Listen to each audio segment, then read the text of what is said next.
Hi friends, எல்லோருக்கும் வணக்கம். நான் அனுசியா. டுடே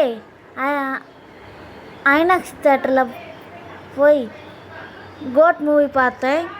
அதை பற்றி கொஞ்சம் ரிவ்யூ பண்ணலான்னு தான் வந்திருக்கேன். எனக்கு சின்ன வயசுலேருந்தே விஜயை ரொம்ப பிடிக்கும். விஜயோட பிக் ஃபேன் நான். இப்போ அவரோட லாஸ்ட் மூவின்னு சொன்னாங்க. அவரே சொன்னார், விஜய் சாரே சொல்லியிருக்காரு லாஸ்ட் மூவின்னு. அதனால் இல்லை, படம் செமையாக இருக்குன்னு தான் எனக்கு தெரிஞ்சு கேள்விப்பட்டேன். ஆனால் நிறையா பேர் தவறான விமர்சனங்களை கொடுத்து அந்த படத்துக்கு கெட்ட அவப்பெயரை ஏற்படுத்துகிறாங்க. அது எனக்கு பிடிக்கல. நான் போய் விஜய்க்காகவே அந்த படத்துக்கு கோட் படத்துக்கு போனேன். செமையாக என்ஜாய் பண்ணேன். ஃபஸ்ட் ஹாஃப் ரொம்ப மொக்கையாக இருக்குது, செகண்ட் ஹாஃப் தான் சூப்பராக இருக்குன்னுலாம் சொல்கிறாங்க. ஃபஸ்ட் ஹாஃப் தான் செமையாக இருக்குது.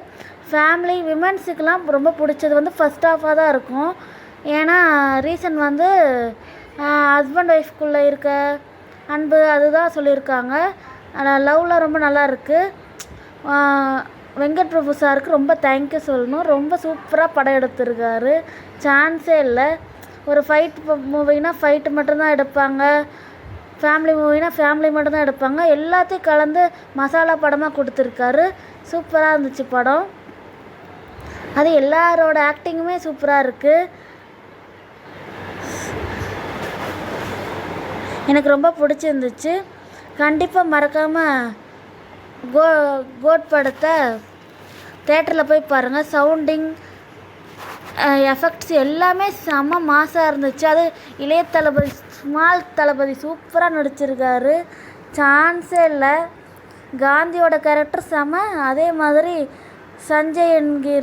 ஜீவன் என்கிற சஞ்சய் கேரக்டரும் அமேசிங்காக இருந்துச்சு. இப்படி ஒரு சைக்கோ வில்லன்னு யாருமே விஜயை பார்த்தே இருக்க மாட்டீங்க. இவ்வளோ இப்படி நடிச்சிருக்காரு வில்லன் கேரக்டர்லன்னு தோணும். அந்த அளவுக்கு இருந்துச்சு. அவரை கடைசியில் காப்பாற்றிருக்கலாம் வில்லன் விஜயை. ஆனால் காப்பாற்றிருந்தால் அது நல்லா இருக்காது. ஏன்னா அவ்வளோ சைக்கோத்தனமாக இருந்தார். அதனால தான் அந்த லாஸ்ட்டில் அவரை போட்டு தள்ளிட்டாங்க. ஆனால் படம் செம்ம அமேசிங்காக இருந்துச்சு, சொல்ல வார்த்தைகளே இல்லை. அதுவும் அந்த ஃபஸ்ட்டு பாட்டெல்லாம் சான்ஸே இல்லை. அது அவரோட சோகமான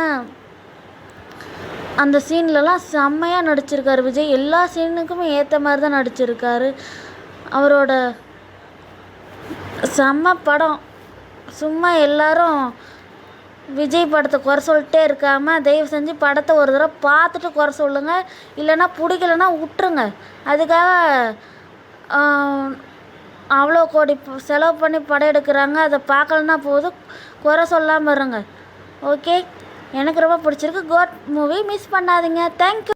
தியேட்டர்களுக்கு ஒரு வேண்டுகோள், படத்தோட டிக்கெட் விலையோட பாப்கார்ன் விலை தான் 300 ரூபா. இதெல்லாம் கொஞ்சம் ஓவராக தான் இருக்குது. ஸ்நாக்ஸோட விலையை கொஞ்சம் குறைச்சிக்கிட்டிங்கன்னா தேட்டருக்கு அதிகமான மக்கள் வருவாங்க. இதுக்காகவே தேட்டருக்கு வராமல் இருக்க நிறைய மக்கள் இருக்காங்க. கொஞ்சம் புரிஞ்சுக்கோங்க தேட்டர்ஸ்காரங்களா. தேங்க்யூ.